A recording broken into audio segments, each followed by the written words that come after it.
Welcome to Grab and Go Info. In this tutorial, a list of the most common machine learning interview questions are compiled to help you ace your next interview. Whether you're a budding data scientist or an experienced machine learning engineer, these questions will help you brush up on your knowledge and set you on the path to success in your next machine learning job interview. Let's get started. Question 1. What is ROC or AUC? The ROC curve is plotted with the x-axis being false positive rate and the y-axis being true positive rate. ROC plots the value of false positive rate and true positive rate combinations at different classification thresholds. The false positive rate is calculated by the number of false positives divided by the total of true negatives and false positives. The true positive rate is calculated by the number of true positives divided by the total of true positives and false negatives. The value of the ROC curve ranges from 0 to 1.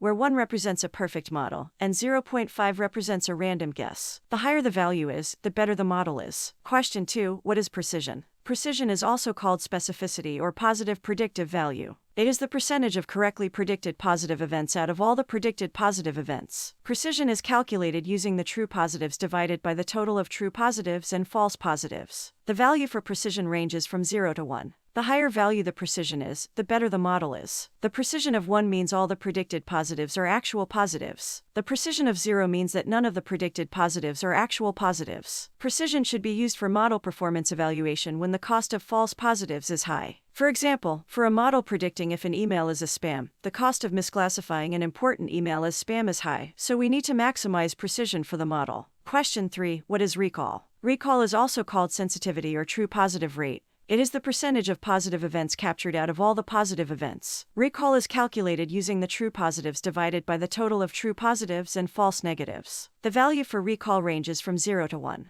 The higher value the recall is, the better the model is. The recall of 1 means all the actual positives are captured by the model prediction. The recall of 0 means that none of the actual positives are captured by the model prediction. Recall should be used for model performance evaluation when the cost for false positive is low, but the reward for true positive is high. For example, for a model predicting the response propensity of a marketing campaign, the cost of misclassifying a non-responder as a responder is low, but the reward for capturing a true responder is high, so we need to maximize recall for the model. Question 4. What is a precision recall curve? A precision recall curve is a graphical representation of the performance of a binary classification model. It is used to evaluate the quality of the model by measuring how well it can identify positive instances while avoiding false positives. The precision recall curve plots precision against recall at different classification thresholds. The precision is the ratio of true positives to the sum of true positives and false positives, and recall is the ratio of true positives to the sum of true positives and false negatives. As the classification threshold increases, the precision tends to increase, while the recall tends to decrease. The curve shows the trade-off between precision and recall as the threshold changes. Ideally, a classification model should achieve high precision and high recall at the same time, which corresponds to a point on the upper right corner of the curve. The area under the precision recall curve is a single scalar that summarizes the overall performance of the model across all possible thresholds. A higher area under the precision recall curve indicates better model performance. Question 5. What is an F1 score? F1 score is also called the F-score or the F-measure. It is calculated using both precision and recall. F1 score is calculated by using 2 times the multiplication of precision and recall divided by the sum of precision and recall. The F1 score ranges from 0 to 1, with the best value being 1 and the worst value being 0. F1 is a metric that balances precision and recall values, and it should be used when there is no clear preference between precision and recall. Question 6. What's the difference between macro average and weighted average in a classification report?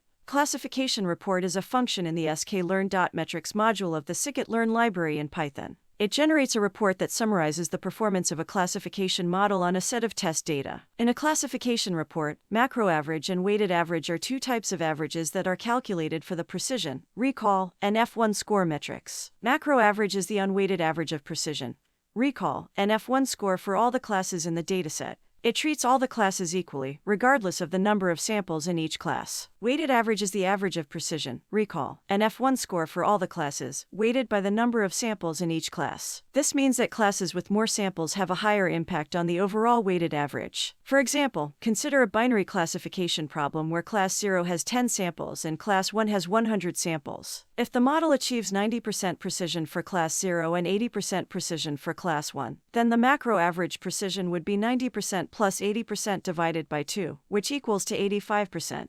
The weighted average precision would be 10 times 90% plus 100 times 80% divided by the sum of 10, and 100, which equals to 81.8%. In general, the weighted average is a more useful metric when the dataset is imbalanced, meaning that some classes have many more samples than others. The macro average, on the other hand, can be useful when you want to treat all classes equally, regardless of their size. Here's an example of how to use classification report. Please check out my previous tutorial Imbalanced Multi-Label Classification for details. Question 7. What is Matthews correlation coefficient? The Matthews correlation coefficient is also known as the phi coefficient. It is a metric for evaluating the performance of a binary classification model. MCC takes into account true positive, true negative, false positive, and false negative values of the model's predictions. MCC is in essence a correlation coefficient value between -1 and +1. A coefficient of 1 represents a perfect prediction. A coefficient of 0 represents a random prediction. A coefficient of -1 represents an inverse prediction. MCC is particularly useful when dealing with imbalanced datasets, where the number of positive and negative samples are different. Question 8. What is bias variance trade-off? Bias measures the model's ability to fit the training data well. Models with high bias are too simple and underfit the training data. Models with low bias means that the model can capture the underlying pattern of the data. Variance measures models' ability to generalize well to new data. Models with high variance are too complex and overfit the training data. Models with low variance means that the model is not too sensitive to the noise in the training data and is able to generalize well to new data. To balance between bias and variance, we can 1. Choose an appropriate model complexity, such as the number of features, hyperparameters, or the type of algorithm used. 2. Use techniques such as regularization, cross-validation, or ensemble methods to decrease variance. 3. Increase modeling dataset size. Question 9. What's the difference between L1 and L2 regression? L1 and L2 regression are two commonly used regularization techniques in machine learning, which help to prevent overfitting and improve the generalization performance of the model. The main difference between L1 and L2 regularization is the penalty term added to the loss function of the model. In L1 regularization, the penalty term uses the absolute value of the coefficients, while in L2 regularization, the penalty term uses the square of the coefficients. Question 10. What is overfitting?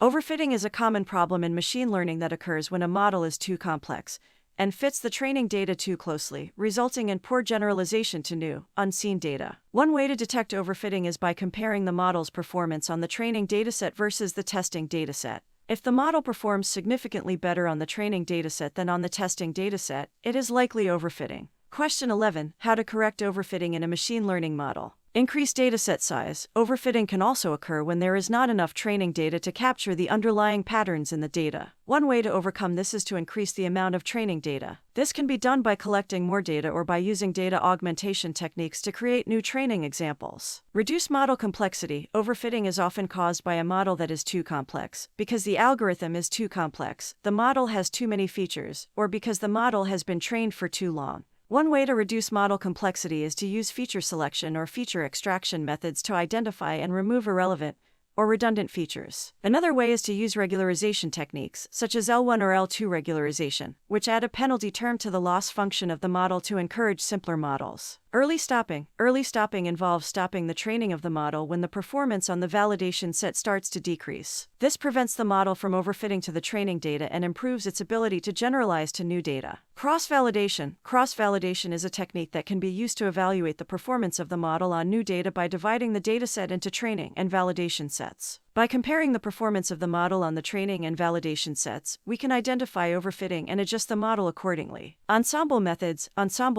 such as random forest, can also be used to reduce overfitting. These methods involve training multiple models and combining their predictions to make a final prediction, which can help to reduce the variance and improve the generalization performance of the model. Dropout. Dropout works by randomly dropping out some of the neurons in the network during training and encourages the network to be more robust to small changes in the input. Question 12. Describe principal component analysis algorithm. Principal component analysis is a dimensionality reduction technique that is commonly used in machine learning, data science, and statistics. The PCA algorithm involves the following steps. 1. Standardize the data. The first step is to standardize the data by subtracting the mean and dividing by the standard deviation. This step ensures that each variable has the same scale. 2. Compute the covariance matrix. The next step is to compute the covariance matrix of the standardized data. The covariance matrix measures how two variables are related to each other. 3. Compute the eigenvectors and eigenvalues.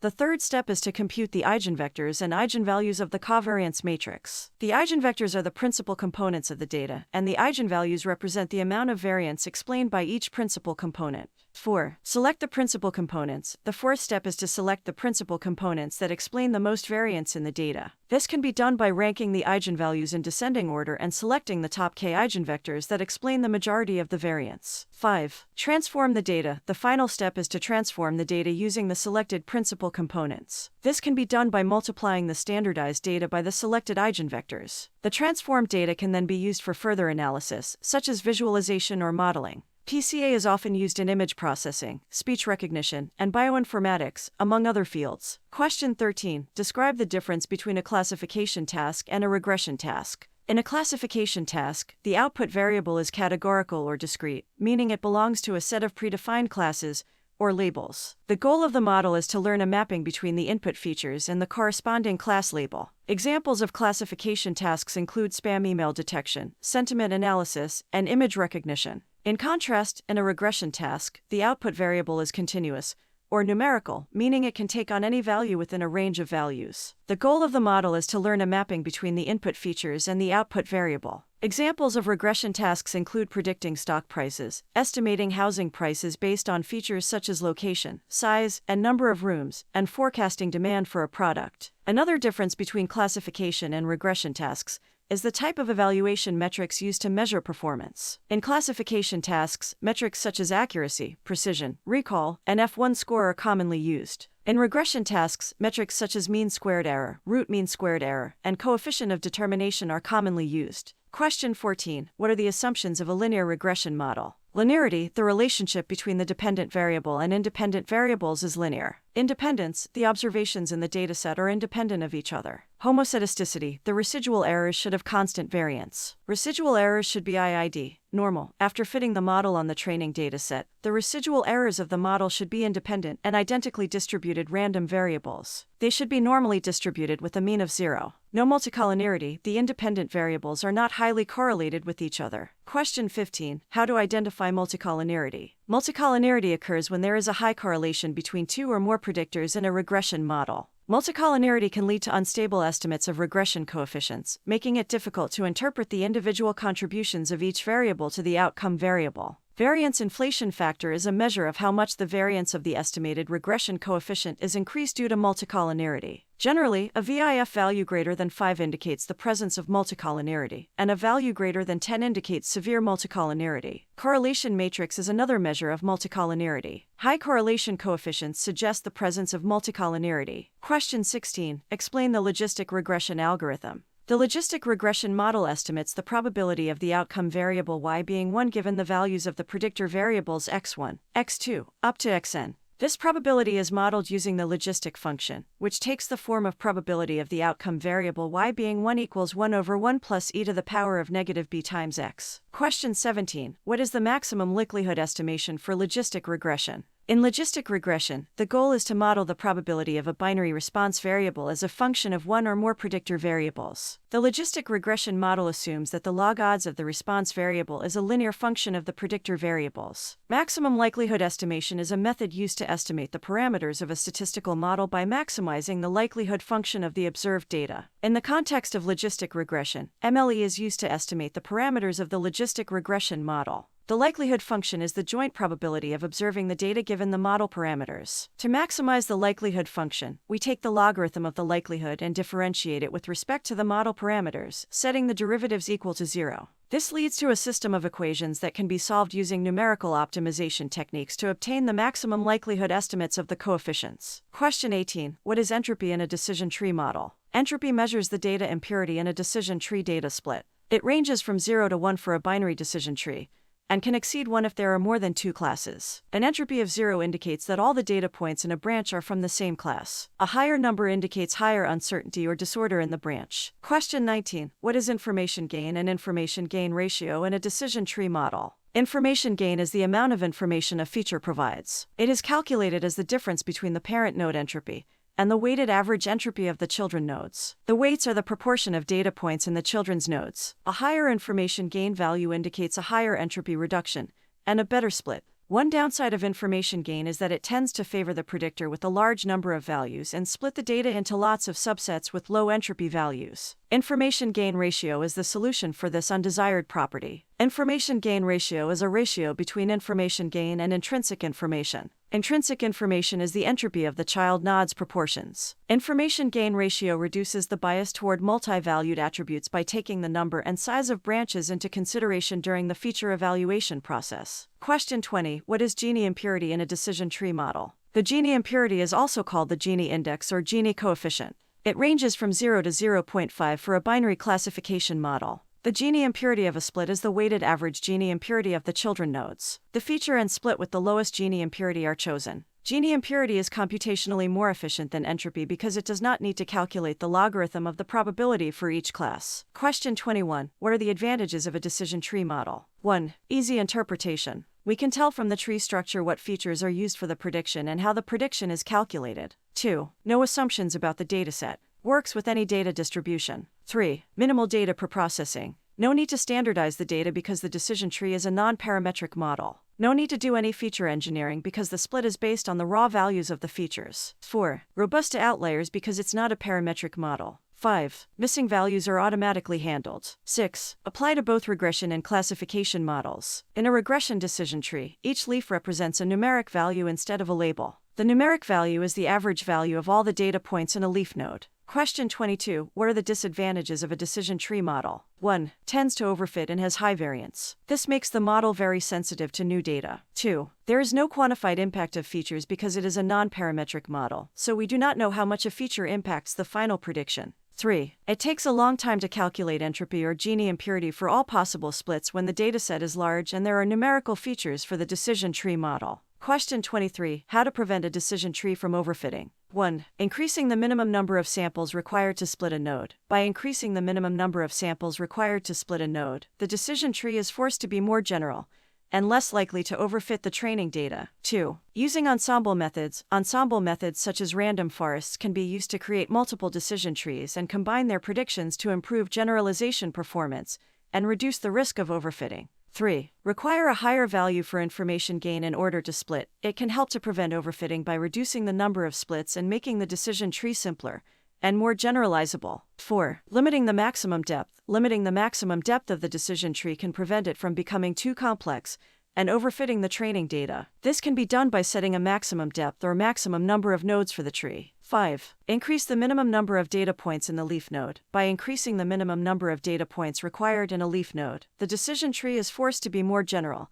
and less likely to overfit the training data. This is because the tree is not allowed to create overly specific rules for small subsets of the data that may not generalize well to new, unseen data. Question 24. How does the support vector machine algorithm work? The basic idea of SVM is to find a hyperplane that maximizes the margin between the two classes. The margin is the distance between the hyperplane and the closest data points from each class. The hyperplane that maximizes the margin is called the maximum margin hyperplane. SVM algorithms use a kernel function to transform the input data into a higher dimensional space. There are several types of kernel functions to choose from, including linear, polynomial, and radial basis function kernels. Question 25. What are margin, soft margin, and support vectors for support vector machine? Margin is the shortest distance between the hyperplane and the closest data points. Maximal margin classifier picks a hyperplane that maximizes the margin. One drawback of the maximal margin classifier is that it is sensitive to the outliers in the training dataset. Soft margin refers to the margin that allows misclassifications. Support vector machine uses a soft margin. The number of misclassifications allowed in the soft margin is determined by comparing the cross-validation results. The one with the best cross-validation result will be selected. Support vectors refer to the data points on the edge and within the soft margin of a support vector machine. The data points on the edge determine the decision boundary. Question 26. How do C and gamma affect a support vector machine model? C is the L2 regularization parameter. The value of C is inversely proportional to the strength of the regularization. When C is small, the penalty for misclassification is small, and the strength of the regularization is large. So a decision boundary with a large margin will be selected. When C is large, the penalty for misclassification is large, and the strength of the regularization is small. A decision boundary with a small margin will be selected to reduce misclassification. Gamma is the kernel function coefficient. The kernel function transforms the training dataset into higher dimensions to make it linearly separable. Kernel function can take the values such as RBF, poly, linear, and sigmoid. Gamma can be seen as the inverse of the support vector influence radius. The gamma parameter highly impacts the model performance. When gamma is small, the support vector influence radius is high. If the gamma value is too small, the radius of the support vectors covers the whole training dataset, and the pattern of the data will not be captured.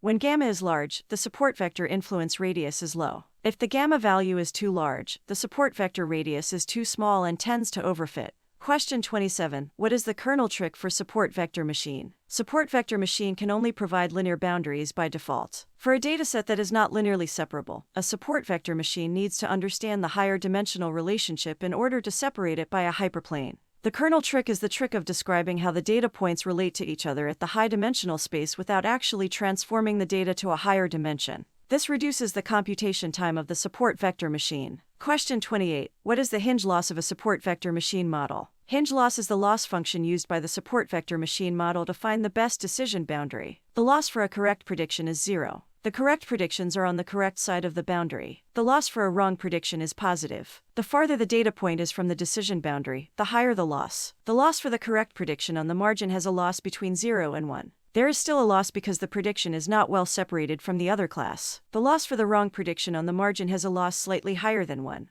The data points on the hyperplane have a loss of 1. Question 29. What are the advantages of a support vector machine model? Support vector machine can produce good results for the dataset with very high dimensions. It even works when the number of dimensions is greater than the number of samples. Support vector machine can work for smaller datasets because deciding the decision boundary does not need a lot of data points. Support vector machine works well for the dataset that is not linearly separable because of the kernel trick. The decision boundary found by the support vector machine is guaranteed to be the global minimum, and not the local minimum. Support vector machine is fast when doing predictions. This is because it uses a small number of support vectors to make predictions, so the amount of memory used is low. Question 30. What are the disadvantages of a support vector machine model? The support vector machine model is not easy to interpret and does not have predicted probability. There is no predicted probability available because the prediction is based on which side of the hyperplane the new data point falls into. Support vector machine model performance is quite sensitive to hyperparameter optimization such as choosing kernel, C, and gamma. The model can fail to make valid predictions or overfit with suboptimal parameters. The support vector machine model is not scalable and does not work well on large datasets. Data standardization is needed for support vector machine. Otherwise, the features with large values will dominate the model. Support vector machine does not perform well when the data has outliers, lots of noises, or there are overlaps between classes. Question 31. Explain the k-nearest neighbors algorithm.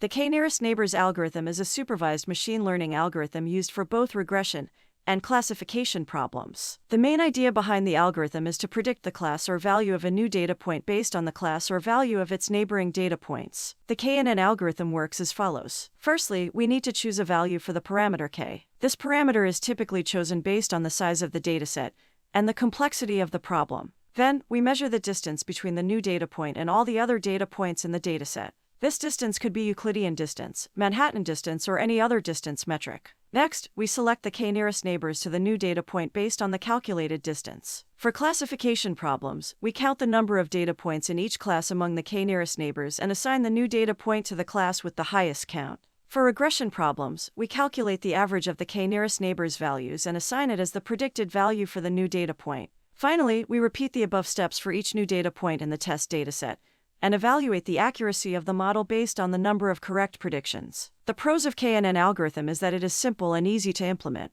The cons of KNN algorithm is that it may not perform well for high-dimensional data and large datasets as the computation cost increases with the number of data points. Additionally, it may suffer from the problem of imbalanced data and may need some preprocessing or scaling techniques to improve the performance. Question 32. Explain the k-means algorithm. The k-means algorithm is an unsupervised machine learning algorithm used for clustering similar data points into groups. The k-means algorithm works as follows. The algorithm randomly initializes k-centroids in the feature space. It then assigns each data point to the nearest centroid based on the distance metric, which is typically Euclidean distance. After assigning all the data points to the nearest centroids, the algorithm updates the centroids by calculating the mean of all the data points assigned to each centroid. The above two steps are repeated until the centroids no longer move significantly, or the algorithm reaches the maximum number of iterations. The algorithm assigns each data point to its closest centroid, and the cluster assignments are determined. While the k-means algorithm is simple and fast, it is sensitive to the initial choice of centroids and may converge to a suboptimal solution. To overcome this problem, one can try multiple initializations or use alternative clustering algorithms such as hierarchical clustering. Additionally, scaling the data may be necessary to improve the performance of the algorithm. Question 33. What are the benefits of scaling dataset for machine learning models? 1. Improved performance. Scaling the dataset can improve the performance of machine learning models by ensuring that each feature is treated equally during training. Scaling reduces the impact of outliers and large differences in scale between features, allowing the model to learn more accurate and stable relationships between the features and the target variable. 2. Faster convergence. Scaling the dataset can help the model to converge faster during training. When the dataset is scaled, the gradients computed during backpropagation are more consistent across different features, allowing the model to update its parameters more quickly and accurately. 3. Simplified comparison. Scaling the dataset makes it easier to compare the importance of different features. When the dataset is scaled, the weights assigned to each feature are more interpretable and can be used to determine which features are most important for the prediction. Question 34. What is a directed acyclic graph? A directed acyclic graph is a graph commonly used for modeling connectivity and causality. It is a directed graph of nodes without directed circles. In a directed acyclic graph, nodes represent variables, and edges represent causal relationships between those variables. The direction of the edges indicates the direction of causality, and the absence of cycles indicates that there are no feedback loops in the causal structure. In causal inference, a directed acyclic graph represents a set of variables and their causal relationships. It visualizes causal structures and helps to identify how variables are causally related to each other. Question 35. What are confounders in causal inference? Confounder is also called confounding variables. They are variables related to both the treatment and outcome variables in a causal relationship. These variables can distort the true causal relationship between the treatment and outcome variables. For example, we want to study the effect of a new medication on patient outcomes. Older patients are more likely to receive the medication and also more likely to have negative outcomes. Therefore, age is a confounding variable. Without controlling the confounder, we may falsely conclude that the medication is causing the negative outcomes, when in fact the age of the patients is the true cause. Question 36. What is counterfactual in causal inference? Counterfactual means something that did not happen but could have happened. For example, in the flu treatment dataset, Joe received treatment from a doctor and recovered in 10 days. We do not know the counterfactual outcome of Joe not getting the treatment because it did not happen. Question 37. What is average treatment effect in causal inference? The average treatment effect is the expected treatment impact across everyone in the population. We can get the individual treatment effect for everyone in the population first, then calculate the average treatment effect by taking the average of all the individual treatment effects. The individual treatment effect is calculated by taking the difference between the outcome with treatment and the outcome without treatment of an individual. Question 38. What is one-to-one confounder matching for causal inference? One-to-one confounder matching is a method for matching participants based on their similarity using a set of confounding variables. The goal of one-to-one confounder matching is to match each participant in the treatment group with a participant in the control group with a similar confounder level. The Mahalanobis distance matching is usually used for confounder matching. The Mahalanobis distance is similar to the Euclidean distance. The difference is that Mahalanobis distance matching uses standardized data while Euclidean distance uses the original data. Here's a general process for implementing one-to-one confounder matching. 1. Identify the confounding variables for the study. 2. Calculate the Mahalanobis distance between the samples in the treatment group and in the control group. 3. Match subjects in the treatment and control group using the shortest Mahalanobis distance. Define a caliper as the maximum distance threshold we are willing to accept to avoid samples that are quite different being paired together. A small caliper means a small distance threshold, a better balance between the treatment and control groups, and a smaller number of matched pairs. The results are likely to have less bias and more variance. A large caliper means a large distance threshold, a worse balance between the treatment and control groups, and a larger number of matched pairs. The results are likely to have more bias and less variance. 4. Check the balance for the matched dataset and validate the similarity between the treatment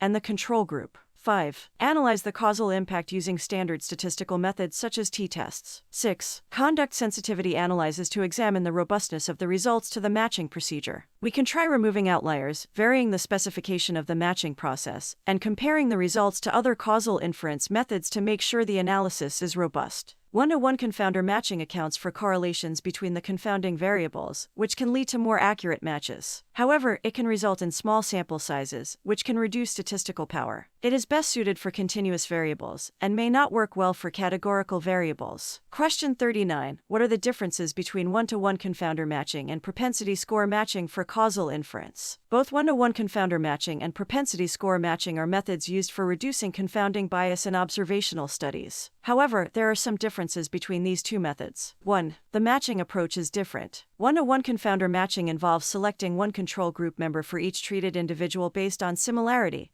and a set of observed confounders. Propensity score matching, on the other hand, involves estimating the propensity score and then matching treated and control individuals based on their propensity score. Propensity score is the probability of receiving the treatment given the observed covariates. 2. The number of covariates allowed is different. In one-to-one confounder matching, only a limited set of observed confounders are used for matching. In contrast, propensity score matching can use a larger set of observed confounders to estimate the propensity score. 3. The matching precision is different. One-to-one confounder matching is a more precise matching method because it matches each treated individual to a unique control individual based on similarity and observed covariates. Propensity score matching, on the other hand, may result in less precise matching because individuals are matched based on their propensity score. The same propensity score may be generated by quite different covariates. Question 40. What is inverse probability treatment weighting in causal inference? Inverse probability treatment weighting is a method used in causal inference to estimate the causal effect of a treatment on an outcome in observational studies. Here is a general outline of the process. 1. Define the research question and identify the treatment and outcome variables of interest. 2. Identify potential confounding variables, which are variables that may be associated with both the treatment and outcome, and may distort the estimate of the treatment effect. 3. Estimate the propensity score, which is the conditional probability of receiving the treatment given the observed covariates. This can be done using a logistic regression model where the treatment status is the dependent variable,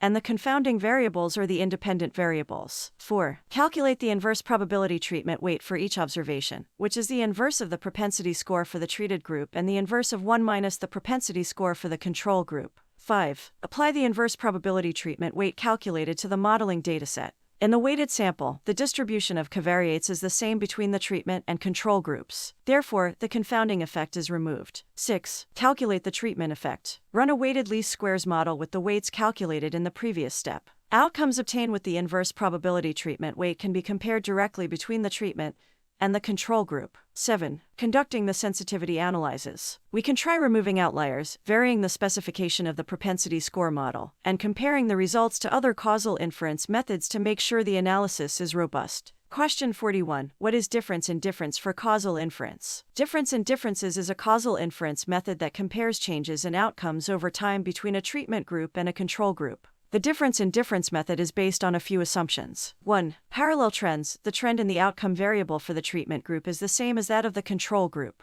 2. Common shocks. There are no other factors that affect the outcome variable differently for the treatment and control groups. 3. Stable treatment effects. The treatment effect does not change over time. 4. Intervention independence. Allocation of the treatment intervention is not determined by the outcome. Mathematically, the causal impact can be expressed as difference in difference equals y treated after minus y treated before minus the difference of y control after, and I control before. Or, difference in difference equals y treated after minus y control after minus the difference of y treated before and y control before. Where y is the outcome variable, treated and control are the treatment and control groups, and before and after refer to the time periods before and after the treatment. Question 42. What are the assumptions for causal inference? 1. Exchangeability. The treatment and control groups are exchangeable, meaning that the distribution of confounders is balanced between the two groups. 2. Positivity. The treatment is feasible for all units in the population, meaning that there are no factors that prevent any unit from being assigned to either the treatment or control group. This assumption requires that the probability of receiving the treatment is greater than 0 for all units in the population. 3. Consistency. The causal effect on an outcome is consistent across all samples. This assumption requires that the potential outcomes are well defined and that the causal impact on the outcome is the same for all samples with the same set of covariates. 4. Ignorability, also called unconfoundedness, meaning that all confounders are identified and controlled for in the analysis. The treatment assignment is independent of the outcomes. If there is unmeasured confounders, the estimated causal effect can be biased. 5. Stable unit treatment value assumption. There is no interference or variation in the treatment, No interference means that the treatment effect of any sample is not influenced by other samples. This assumption can be violated when there is a network effect. No variation means that the treatment for all samples is comparable. For example, if a patient took a higher dose of medicine than suggested use, then it is a violation of the no variation assumption. Question 43. How to use an instrumental variable for causal inference. Instrumental variable analysis is a method for causal inference that uses an instrumental variable to estimate the causal effect of a treatment on an outcome variable. The IV analysis assumes that the instrumental variable satisfies three conditions. Relevance, the instrumental variable is correlated with the treatment assignment. Exclusion, the instrumental variable has no direct effect on the outcome variable, except through the treatment. Independence, the instrumental variable is independent of any unobserved confounding factors that affect the outcome variable. Two-stage least square is usually used for instrumental variable causal inference. The steps for conducting two-stage least square are: choose an instrumental variable that satisfies the three conditions mentioned above. The first stage estimates the effect of the instrumental variable on the treatment assignment using a regression model. The second stage estimates the treatment effect using the correlation between the outcome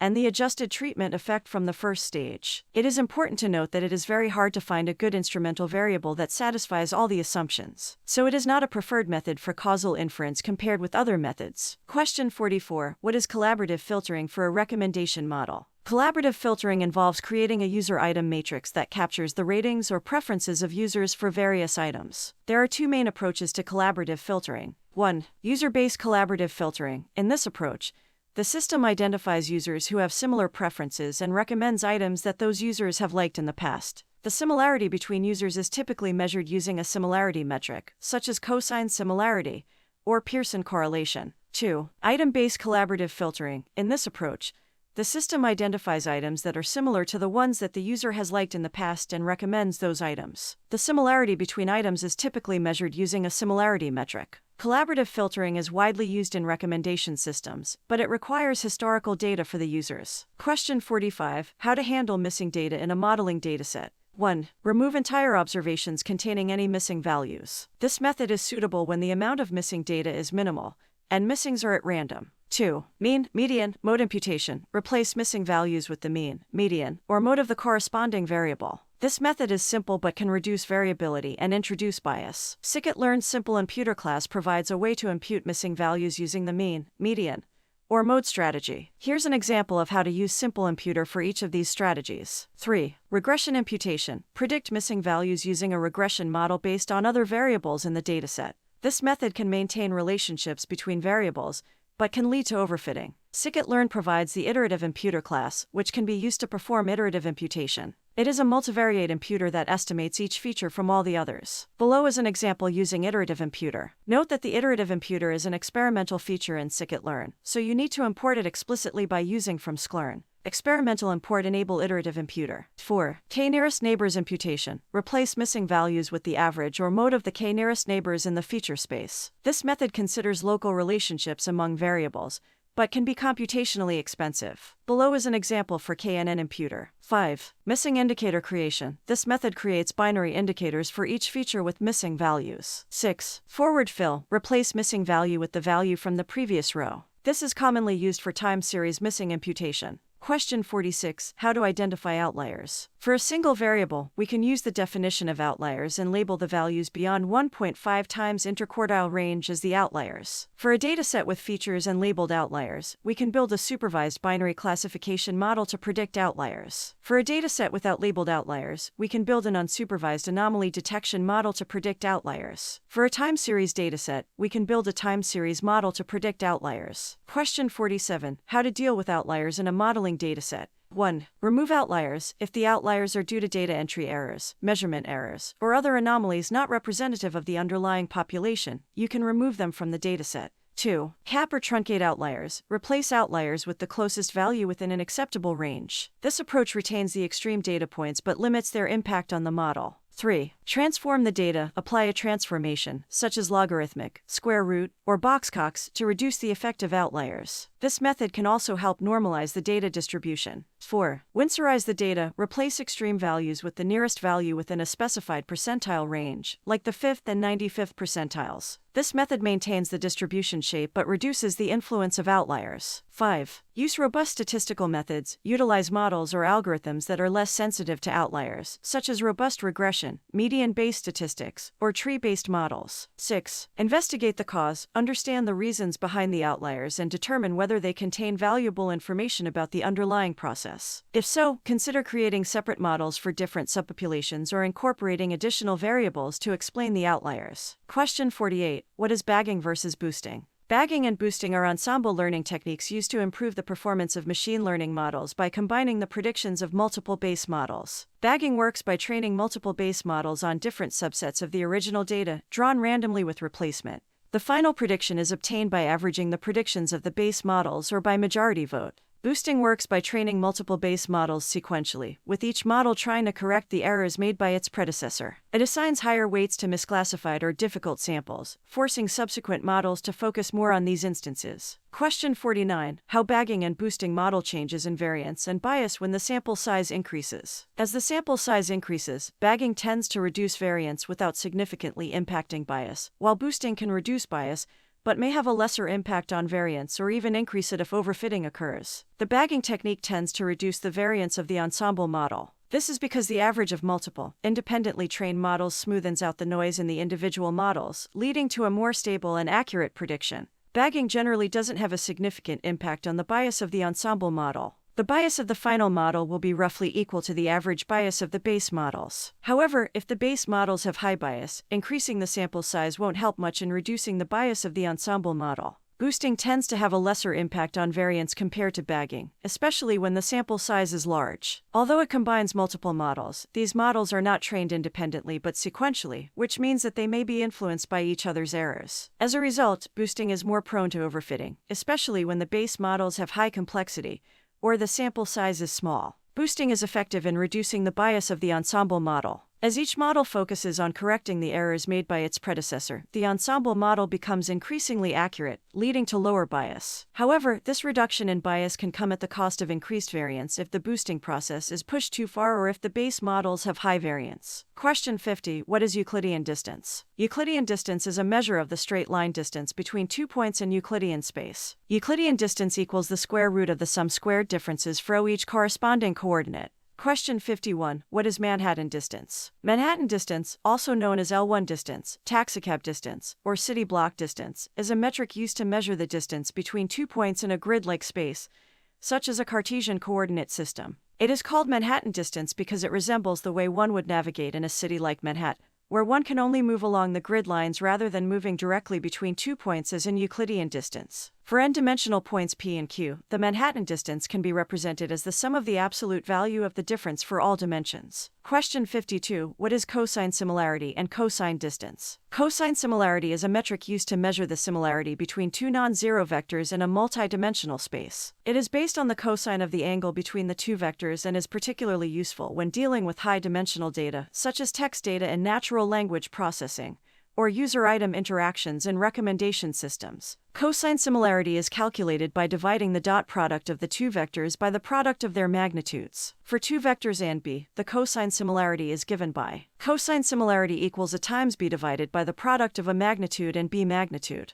The cosine similarity value ranges between -1 and 1. A value of 1 indicates that the vectors are identical in orientation, while a value of -1 means the vectors are diametrically opposed. A value of 0 indicates that the vectors are orthogonal or unrelated. Cosine distance, on the other hand, is a derived metric that represents the dissimilarity between two vectors. It is calculated as the complement of cosine similarity, which means it ranges from 0 to 2. The cosine distance can be calculated as cosine distance equals 1 minus cosine similarity. In some contexts, the cosine distance is normalized to range between 0 and 1 by dividing the result by 2. Normalized cosine distance equals 1 minus cosine similarity divided by 2. Question 53. How would you do feature selection? Feature selection is the process of selecting the most relevant features or variables from a dataset to build a more accurate model. There are several feature selection methods that can be categorized into three main groups: filter methods, wrapper methods, and embedded methods. Filter methods are based on the inherent characteristics of the data and do not involve a specific machine learning model. They measure the relevance of features based on statistical properties like correlation, mutual information, or other measures. Common filter methods include Pearson's correlation coefficient, measures the linear relationship between two continuous variables. The value ranges from -1 to 1, where a value close to 1 indicates a strong positive correlation, a value close to -1 indicates a strong negative correlation, and a value close to 0 indicates no correlation. Spearman's correlation coefficient measures the monotonic ranking relationship between two continuous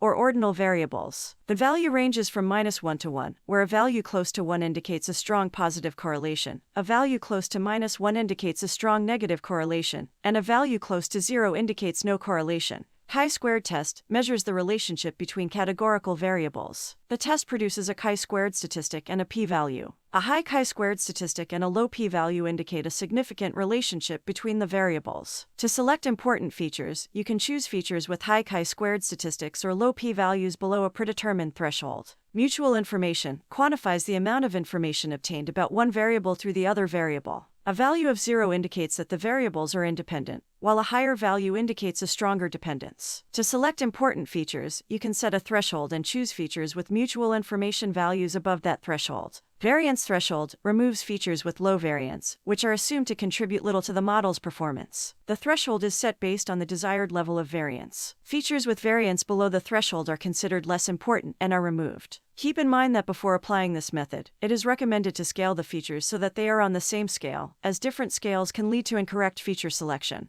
Wrapper methods involve using a specific machine learning model to evaluate the importance of features. They search for the best feature subset by training the model with different combinations of features and comparing their performance. Common wrapper methods include forward feature selection, starts with an empty set of features and iteratively adds the most significant features based on a given evaluation metric. Backward feature elimination, starts with all features and iteratively removes the least significant features based on a given evaluation metric. Recursive feature elimination ranks features based on their importance assigned by the model, removes the least important feature, and refits the model in each iteration. Exhaustive feature selection evaluates all possible feature combinations and selects the best subset based on a given evaluation metric. This method can be computationally expensive. Embedded methods combine the qualities of both filter and wrapper methods by incorporating feature selection as part of the model training process. These methods select features based on the model's internal evaluation or learning mechanism. Common embedded methods include lasso regression, a linear regression model that applies L1 regularization, which encourages sparsity and can be used for feature selection.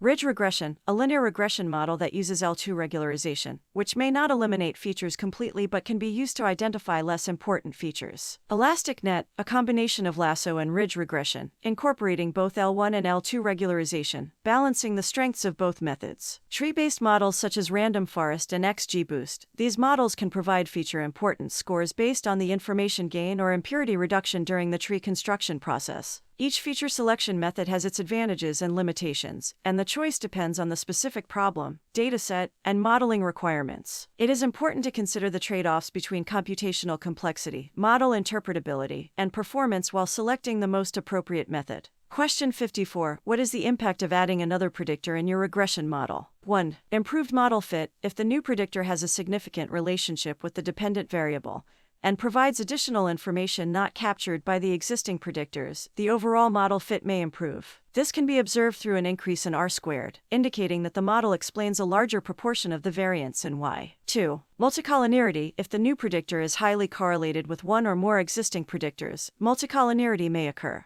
This can lead to unstable or inflated regression coefficients, making it difficult to interpret the individual contributions of each predictor to the dependent variable. In such cases, you may need to address multicollinearity by removing one of the correlated predictors, combining them into a single predictor, or using techniques like ridge regression or principal component analysis. 3. No significant impact. If the new predictor has a weak or no relationship with the dependent variable, its inclusion may not have a significant impact on the overall model fit. In this case, the new predictor might not contribute to the model's explanatory power, and it may be preferable to exclude it to maintain a simpler, and more interpretable model. 4. Overfitting, including too many predictor variables, especially in small sample sizes, can lead to overfitting, where the model becomes overly complex and captures random noise in the data. This can result in poor generalization to new data and decreased predictive accuracy. In such cases, it is essential to use techniques like cross-validation or regularization to select the optimal number of predictors and avoid overfitting.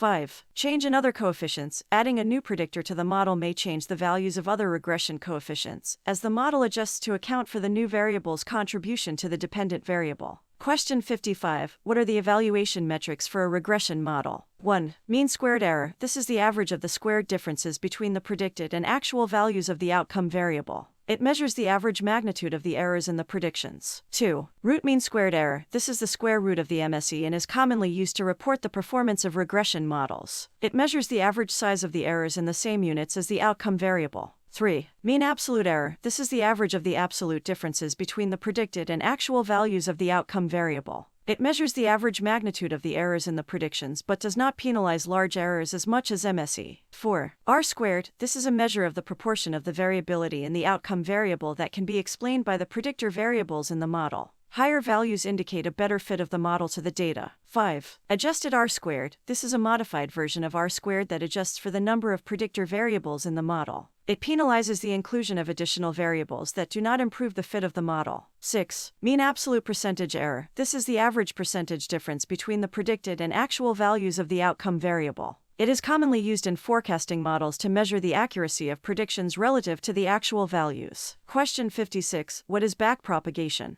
Backpropagation is a key step in training a neural network model. The goal of backpropagation is to update the weights for the neurons in order to minimize the loss function. Backpropagation takes the error from the previous forward propagation and feeds this error backward through the layers to update the weights. This process is iterated until the neural network model is converged. Question 57. What is prior probability? Prior probability refers to the probability of an event or outcome before any additional information is considered. In other words, it is the initial belief or expectation about the likelihood of an event or outcome, based on general knowledge, experience, or assumptions. For example, if we are trying to predict whether a patient has a certain disease based on their symptoms, the prior probability of the patient having the disease would be the prevalence of the disease in the general population before considering the patient's symptoms or test results. This prior probability can be adjusted based on the patient's symptoms and test results, leading to a posterior probability of the patient having the disease. Prior probability is an important concept in Bayesian statistics, which is a statistical framework that involves updating prior beliefs based on new data or evidence to obtain posterior beliefs. The choice of prior probability can affect the final outcome of a Bayesian analysis, and it is important to use appropriate prior probabilities based on the available information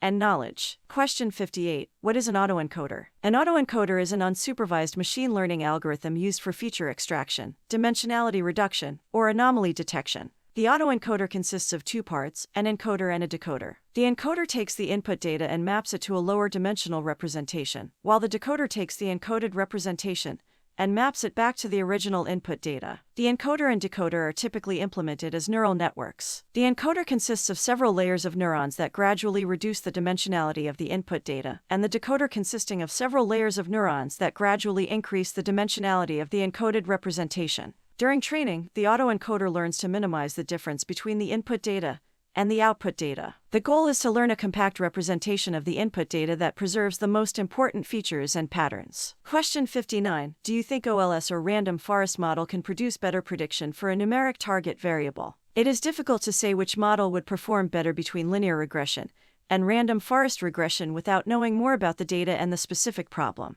Linear regression is a simple and interpretable model that assumes a linear relationship between the input variables and the output variable. Linear regression can be sensitive to outliers and nonlinear relationships between the input and output variables. It may not perform well if the data contains complex interactions between the variables or if there are many variables with high collinearity. Random forest regression is a more complex and flexible model that uses an ensemble of decision trees to model the relationship between the input variables and the output variable. Random forest can capture nonlinear relationships and interactions between the variables. Random forest regression is less sensitive to outliers and high collinearity, and it can handle missing values and noisy data. However, it can be less interpretable than linear regression, and it may overfit the training data if the number of trees or the depth of the trees is too large. Question 60. What are the methods to handle imbalanced data? 1. Change data ratio. One of the ways to handle imbalanced data is to change the ratio of the two classes in the dataset by either oversampling or undersampling. Oversampling involves creating more samples of the minority class, while undersampling involves reducing the number of samples of the majority class. However, changing the data ratio may result in overfitting or loss of information. 2. Oversampling. Random oversampling involves randomly duplicating minority class instances to balance the dataset. SMOTE creates synthetic instances by interpolating between the minority class instances. SMOTE generates synthetic instances by randomly selecting a minority class instance and creating new instances by interpolating between that instance and its k-nearest neighbors. A random sample from the k-nearest neighbors is chosen, and a synthetic data is created between the minority instance and the selected neighbor. 3. Undersampling. Random undersampling involves randomly removing instances from the majority class to balance the dataset. Near-miss undersampling keeps the majority class instances that are closest to the minority class instances in the feature space. 4. Cost-sensitive learning. Cost-sensitive learning assigns a higher cost to misclassifying the minority class instances than the majority class instances. This can be achieved by assigning different misclassification costs to each class or by adjusting the decision threshold based on the misclassification costs. 5. Algorithm robust to imbalanced data. Some algorithms, such as tree-based models and SVM, are naturally robust to imbalanced data. If you have made it this far, you probably find the information in this tutorial helpful. Please click the like button and subscribe to the channel to get notified when I publish new videos like this. To learn more about data science interview, please click the YouTube playlist on the screen now. Thank you for watching and see you in the next video.